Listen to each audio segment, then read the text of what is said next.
and now we're down to one. They have a single resident who is considered an active case. So we continue to make progress at Northwood. Again, while all this is good news, things are trending in the right direction. We have to be careful. We need to be continuing to take a very measured and cautious approach as we move into recovery. I need to emphasize that anybody feeling unwell that should actually think about going to the 811 online assessment. We have a broad range of symptoms now that if people have those symptoms that are new or worsening of chronic symptoms, then they should actually be looking to get a test for COVID-19. We know that COVID presents in quite a diverse manner in a number of different symptoms.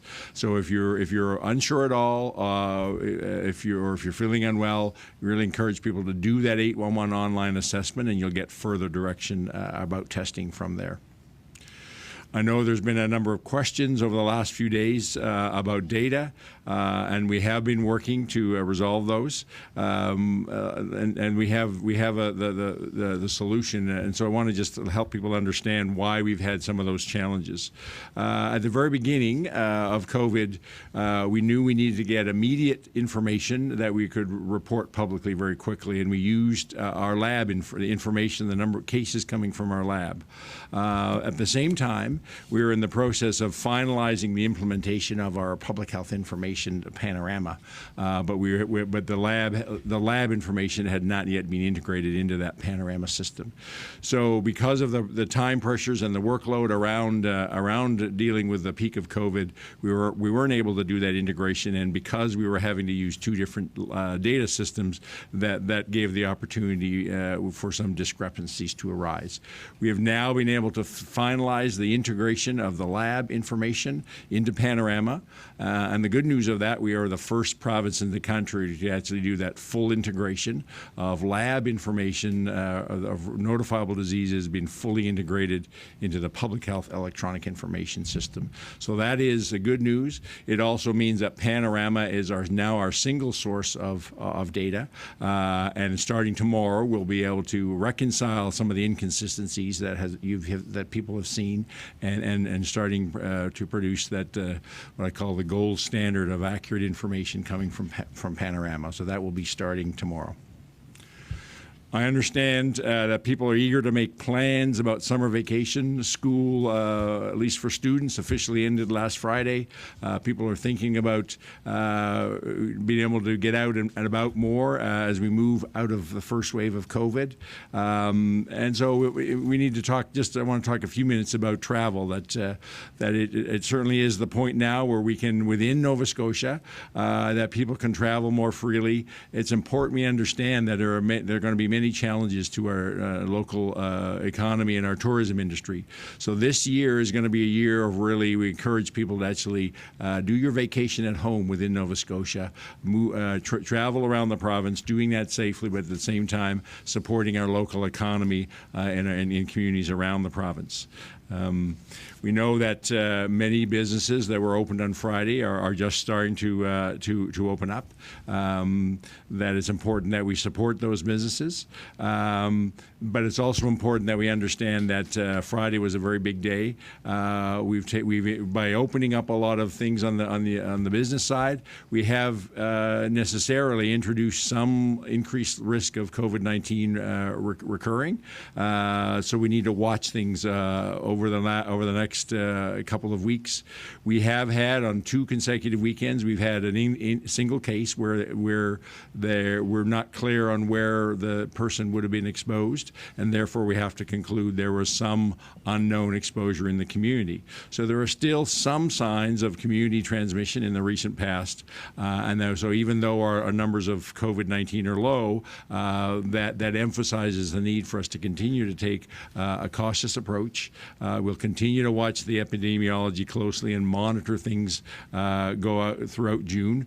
We're already starting to put together plans to present to the Premier about if the epidemiology is sustained, what the next step in our reopening and our recovery could be, and that hopefully all things will go well, and we'll be able to have a further opening as we enter into in end of June, early July, and give more opportunities for people to do a variety of things around summer vacation. But for now, while we work through that, there's still lots of opportunity. People can go to their cottage, go fishing. Private campgrounds are open next June 15th. Our public campgrounds will be open. Get outdoors. People can go ride a bike, go for a hike. We have restaurants open. People can go with people in their household or their household bubble going out for dinner. It's just important that people still, while they're doing all those things, remember about maintaining social distance, about people who are not in your household or household bubble, careful hand washing, and especially if people are feeling unwell, just staying home until they either have gone through the testing if appropriate or if they're feeling better. So while we're have more opportunities, while we're encouraging people to get out and be more active, it's important that we do that safely. And I'm going to end by, I had some conversations yesterday and today with colleagues in government who are involved in the in various inspections, whether it's from an occupational health and safety inspection, alcohol and gaming, who were out on the weekend in bars and restaurants, and they're consistently what they said is that they were impressed with how thorough the plans that businesses have put together to open, but to do open safely, and so we're very encouraged about all that, the commitment on the business sector and their work to implement safe plans. But I want to remind people that while that happens, it's equally important that as Nova Scotians we collectively do what we need to do. While we have opening up safe environments, whether it's retail environments, work environments, community opportunity environments, they'll only work if as Nova Scotians we go there and we do what we need to do around maintaining social distance, looking after one another, making sure that we're not overcrowding, making sure we're following the rules about staying within our households or household bubbles, focusing on hand washing, staying home if we're not well. It's this collective effort. Businesses, organizations doing what they can do, each Nova Scotian and Nova Scotian family doing what we can do, and it's a collective work that will provide this appropriate level of safety while we work to reopen and recover both our economy and our communities. Premier. Thank you, Dr. Strang. Well said. Christy will be happy to answer any questions. There will be one question and one follow-up for reporters on the line in the time that we have allotted for today. First question goes to Jesse Thomas with Global. Thank you. The question is for the Premier, and it's just relating to 3 Nova Scotia independent senators. I guess it was on June 7th, issued letters to yourself and Minister Fury and Minister Blair in Ottawa, requesting that you guys come up with a federal provincial announcement for this inquiry into the mass shooting. Where are we in terms of that announcement, and what are the conversations that need to happen to get that call? As they say, they're urging you guys to make that call as soon as possible. Well, there's been ongoing conversations, and they continue with the Minister of Justice here in our province, Minister Fury, with Minister Blair nationally, to continue to ensure that all the players will be at the table as we continue to answer the questions and move towards answering the questions that Nova Scotians have about that particular day and the incidents around it and what led up to it. Jesse, do you have a follow-up? Thank you. This is for another colleague working on a story regarding the telehealthcare, Premier. I'm just wondering, we're hearing from people, using it and enjoying the experience. Is there a look to continue this telehealthcare program and roll it out in a more robust way? So, we were following it, working with Doctors Nova Scotia, former president, Dr. Ernst, who was leading the organization when we entered into this, was very optimistic about how it would work, very optimistic that physicians would enjoy it, but quite frankly, I don't think any of us fully appreciate how much Nova Scotians were going to like it. I've heard very positive feedback from Nova Scotians, and we'll continue to work with Doctors Nova Scotia to see what the future of this program and some of the other initiatives that we have rolled out will look like after we find our way through COVID. Next question will go to CBC's Carolyn Ray. Hi there. My first question is for Dr. Strang. You talked about planning for summer vacations and giving people time off. I'm just wondering about your own office. I can imagine you guys have been working really hard the last few months. Are there resources in place to kind of alleviate some of your workers so they can get a break and make sure they're supported? So I'm starting that conversation with my team. I have a small team, and along with my colleagues in Nova Scotia Health Authority Public Health, we know there's a significant amount of work we have to do to sustain our epidemiology and actually to have public health plans to be prepared for wave 2. But at the same time, we have a lot of people who are very tired. So we're actively looking at how do we actually give people that rest but still focused on the pieces of work which are absolutely critical to move forward. But thanks for asking. And Carolyn, do you have a follow-up? Yeah, this is for the Premier. We're hearing from a lot of people who are wondering when the business of government will start up again and things like Access Nova Scotia and driver's tests. Do you have a sense of when that might be back up and running, especially since now salons and restaurants are open? I do. Thanks very much for the question. First of all, government has continued to be open in aspects of like every part of our society. There were restrictions obviously placed on how we interacted with the public, how the public service interacted with the public. Those restrictions, by and large, would service Nova Scotia. People were grateful for the work that had happening, and the conversation has now started with how do we start opening up other centres across the province, not only service Nova Scotia, but community services, for example. We would require where clients would come in and meet. So that process is ongoing. Clerk has been working with their colleagues. We'll have more to say. They'll communicate that out to their employees in the coming week or two on how we safely start reopening up government. Bearing in mind, particularly here in some of our offices, there's hundreds of people in them. We need to make sure that we can do that as we follow the public health protocols and see how what a work week looks like in the sense of how many come in. Do they come in on different days? Those types of questions that they're working their way through. But government, like businesses, is starting to open up now. Next question will go to Natasha Pace with CTV. Thank you. Dr. Strang, last week when we spoke, I asked you about visitation to long-term care homes and when that could possibly start back up. And I think you mentioned you were hoping to make an announcement this week about what that could look like or when possibly people could visit loved ones in long-term care homes. Has anything been finalized? So we're working at that. Today's only Tuesday, so there's 3 more days for the rest of the week. So we're working on it. Do you have a follow-up, Natasha? I do. I'm wondering about an Atlantic bubble. I know you've been asked about this before, Premier, and I'm wondering whether or not there's been any decision about whether or not there might be an Atlantic bubble or if Nova Scotia would be able to participate in that, considering we're going into the summer and the tourism season. So we're, as I said, that's something that's obviously on our mind, but we're following the epidemiology. As Dr. Strang said in his opening remarks, the next couple of weeks are going to be critical for us.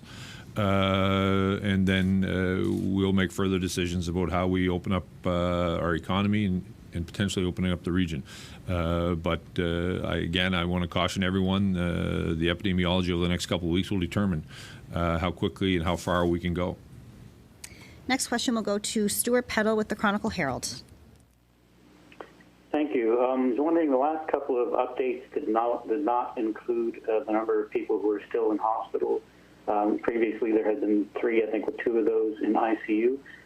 Were those cases resolved, or is or were those part of the data that had not been integrated with the system? Yeah, that's part of the data that we're just reconciling. So we'll get a comprehensive, full set of data tomorrow. Stuart, do you have a follow-up? Yes, I'm wondering about future environmental concerns as the economy opens up and more people are wearing face masks and protective gear. It seems that a lot of other places have seen quite an increase in those entering into the sewer systems as people are throwing them out inappropriately. Wondering what kind of mitigation efforts we may be seeing for that. Well, it would be like any other product. You would dispose of it like you would with a product that you put in the garbage. If it's a recyclable product, that is part of that. For example, some of the hand washing bottles that we'd be using, we'd recycle that. If it's part of our plexiglass, we do the same thing. I strongly encourage people not to create another problem, which is using and putting in the sewer system. There's a level of common sense associated with us having to deal with the issue of COVID and the products that we are going to use to protect ourselves and protect others. And I would always caution people to use the common sense rule and as we move forward. I can also add to that, there's a number of local companies who are now manufacturing washable and reusable masks. So I would encourage, like everything else, reduce, reuse, recycle. If you can get a reusable, washable mask, and there's lots of them available, as I said, locally, I would encourage people to do that than to avoid having to use a one-time mask that you just throw away. Next question will go to Lindsay Armstrong with All Nova Scotia. Thank you. For the Premier, today Halifax's CAO said he's concerned that municipalities are being asked to make payments to the province for things like education based on pre-COVID budget, despite schools being closed. Can you explain why the province is still requesting full payment and why contribution amounts haven't been adjusted to reflect the new economic reality? We'll continue to work with our municipalities across the province. The reality of it is there is a portion of municipal funding that goes towards those important services to Nova Scotians. And we'll continue to work with the national government and our municipal partners to ensure that we work with some of the pressures that have been caused on municipalities through COVID. Lindsay, do you have a follow-up? Yes, thank you. With the emphasis placed on developing reopening plans, how has the government stepped up inspections to ensure compliance with those plans? Have you been told if there are any businesses that have not been compliant? So all along we've said certainly the inspection of businesses is going to be focused on existing compliance. So all businesses, we have in labor and advanced education, we have workplace health and safety inspectors who are continuing to do their work. We, as I said in my remarks, we have alcohol and gaming with they inspect bars and restaurants. We have public health inspectors who are also in restaurants. So we're using all those existing mechanisms. There was certainly an increased enforcement presence on the weekend, alcohol and gaming, and as I said, they were in dozens of restaurants and bars, and with very good results. So, I mean, that's an indication of how we allocate resources appropriately when and different times of the weeks and months to when there's a reopening or a resurgence. So, but we are relying on existing kind of enforcement compliance mechanisms around reopening of businesses. We're also relying on the continued support of Nova Scotians. Nova Scotians understand the importance of practicing good public health protocols. I fully have all the confidence in business owners and Nova Scotians as we start opening up the economy, as they start going out and enjoying some of the things that they haven't been able to do for months now. They will follow the advice of public health. It's not only important to the individual business, it's important to their own health. And I have every bit of confidence that Nova Scotians will continue to put other people's interests ahead of a short-term visit or expanding the bubble too soon. They will do what they've been doing, which is putting the collective interest of our province at the forefront, and I want to thank them for doing that. Next question will go to Katie Hartai with News 95.7. I'd just like to return to the temporary virtual medicine agreement with Doctors Nova Scotia. As far as I understand, it expires this agreement expires at the end of this month. Are you looking to renew it at this time? Yeah, I think it's the 30th. There was a number of measures put in. That conversation is ongoing.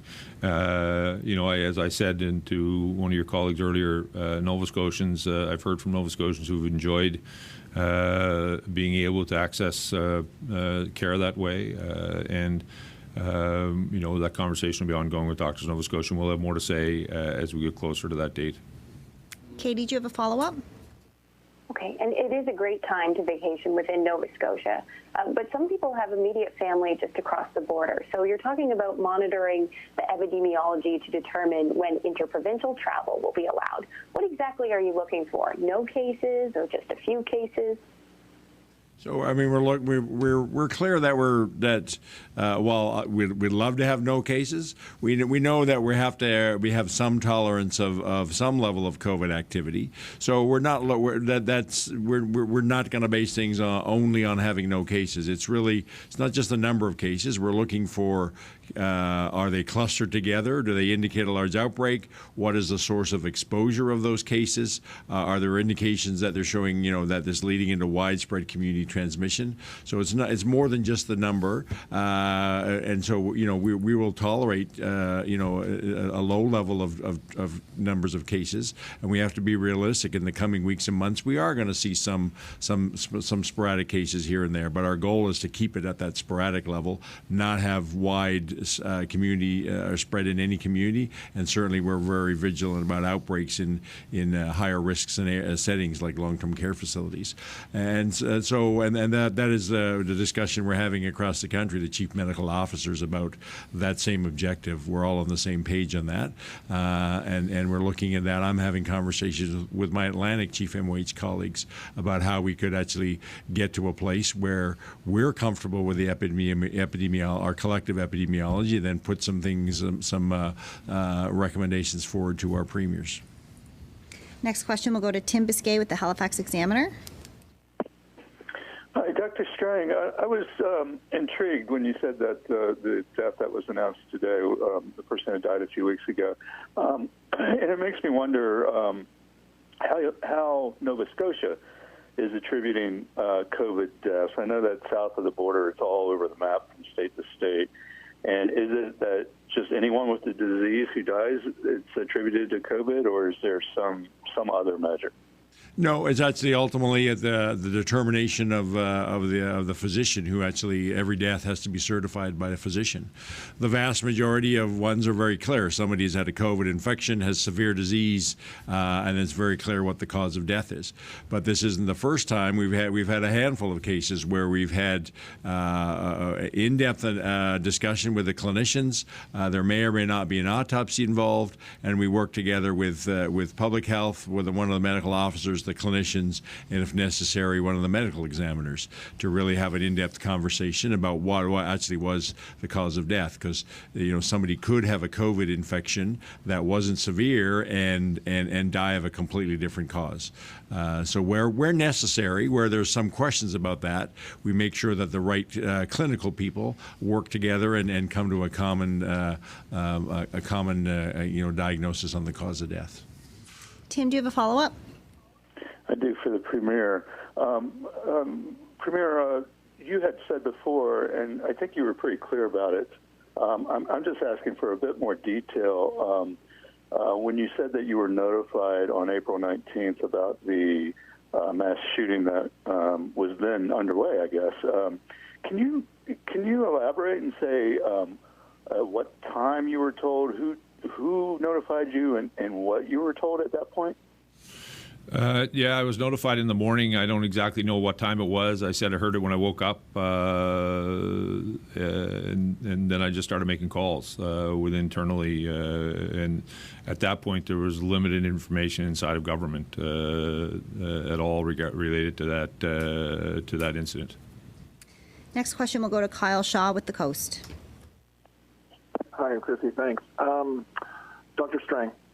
Can you talk more about this Panorama system, what it is? Are long-term care facilities already using it? Are doctors and hospitals already using it? I'd never heard of it until it was in the news release yesterday. So I'm very curious.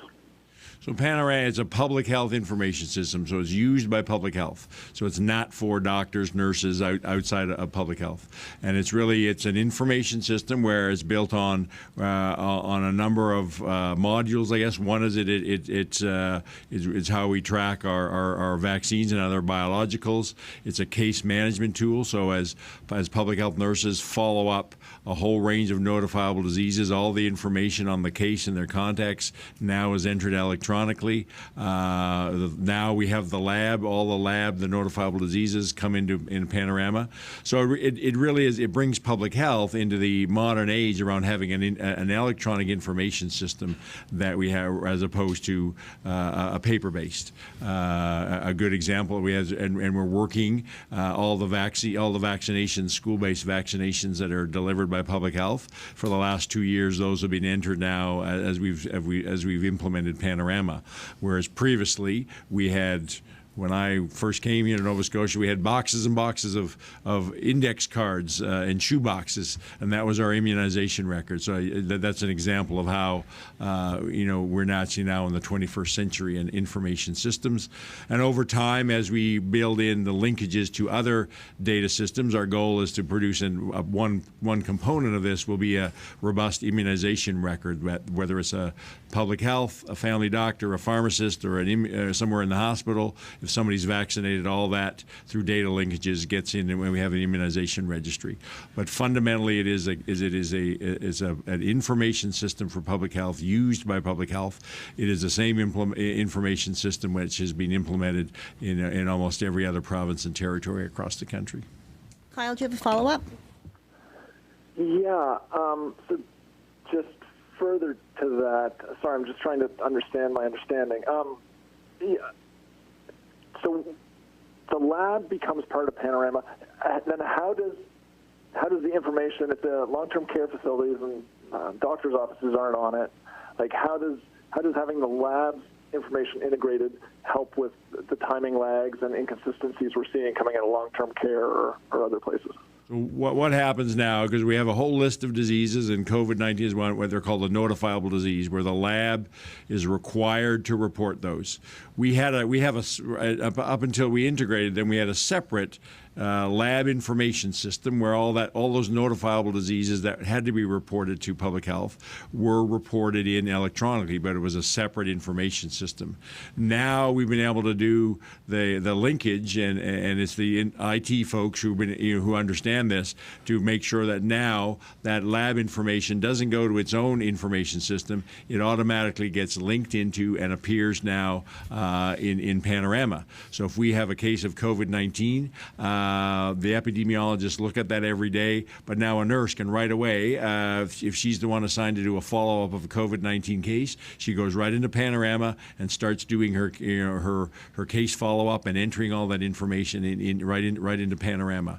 And then we can extract information for epidemiologic purposes from Panorama. But because we've done this linkage, now Panorama is the single data system, and it's the sole source of truth around the epidemiology around COVID-19, and has removed some of those inconsistencies because different different information systems with different cutoff times for reporting, all those things that we've been talking about for weeks are removed, and Panorama becomes the single source and reliable source of epidemiologic information for COVID.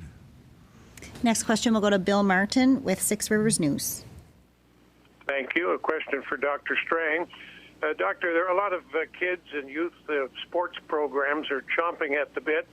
I'm asking about baseball in particular, where many of our community complexes might have 1, 2, 3 or more ball fields, for example, and fenced-off areas. Some are suggesting that every time you've got a fenced area, you have the opportunity of convening 10 people. Baseball Nova Scotia is suggesting that you can have 2 coaches and 8 participants and 1 parent for each of the kids involved as participants. There's confusion. Can you help clarify it, please? So I think first of all, we need to look at what is the group. The group, I would say, is the number of 10, and each sport, I guess, each club figures out who makes up that 10. Is it just 10 players participating, or is it 9 players and a coach? Anybody who's a spectator or observer is separate, and they have to be apart from that group of 10. So any spectators have to be maintaining social distance between the group and amongst themselves as well. As each sport is developing their own return to participation protocols, and I use that word as participation. You heard last week Soccer Nova Scotia said there's not going to be competition, so kids are going to be able to participate in sports, but it's going to be very much more based on various kind of skill development activities that they can do while maintaining the requirements on numbers and social distancing, and many sports are not going to be able to do what we would traditionally say is a competition. How the sports are working it out, we basically work with them to say every field, whether it's a field, a rink, a ball diamond, each of those can have a group of 10. But we've also, if they're big facilities, so I'll use the BMO Soccer Centre as an example, because they're able to bring dividers down, and they actually can rent their space out, so you can have 3 different spaces within that one big field. And it makes sense that they can actually have 3 groups of 10. So if there are big facilities that can break their space up and rent multiple components of that, we've said each of those components can have a group right now of 10. If it's just a single soccer field in a community, that can only have a number of 10. I know it can be a bit confusing, but certainly the sport organizations are understanding what they can do. Our rec facilities are understanding what they can do. And as I said, all the sport organizations are continuing to work at their return to participation protocols. Bill, do you have a follow-up? Again, just to clarify, Dr. Strang, it sounds like you're saying the likelihood of actually playing games is going to be pretty limited, and that skill development and practice opportunity is what you're talking about. Certainly team sports, especially team sports where there's a lot of physical contact, soccer, basketball, hockey, rugby. Baseball's a bit different. If there was some creativity, you could perhaps come up with ways you could actually have a baseball game while maintaining social distance. The sports are working on that. And I also know there's discussions at a national level. The national sport organizations are supporting each of the provinces and the provincial sport organizations. But you're right, a lot of sports, especially the team sport, it's going to look very different this year. But that's not necessarily a bad thing. For young kids, the focus on sport should be on building skills, building teamwork, and less focus on competition. And that's all the time that we have for questions today. Go ahead, Premier. Thank you, Chrissy. I want to congratulate all the businesses across the province who opened their doors on Friday and welcome customers in over the weekend. Whether you hit a patio, got your hair cut, went to the gym, or did some shopping, people were out and about around our province. Thank you to the businesses who had the courage to open their doors and the customers who were kind enough to spend their dollars here. By all accounts, the first step in restarting went well. Everyone is following protocol, staying safe, and being respectful. To the business community, I understand this is not easy. You are not at full capacity, far from it. I appreciate your patience. You are the heart of our economy, and we need you. I understand some of you want us to move faster to get your businesses back to where they should be. We want them to be back where they should be too. But it is our hope that this approach of easing slowly into reopening will not only keep us healthy and safe, but will keep your doors open for the long term and allow your business to grow. The goal is to continue to open up, but that will depend on how well we manage this stage. So far, so good. It has never been more important to this province or in this province than now to help your local businesses. That means we need to think local, buy local, and support local.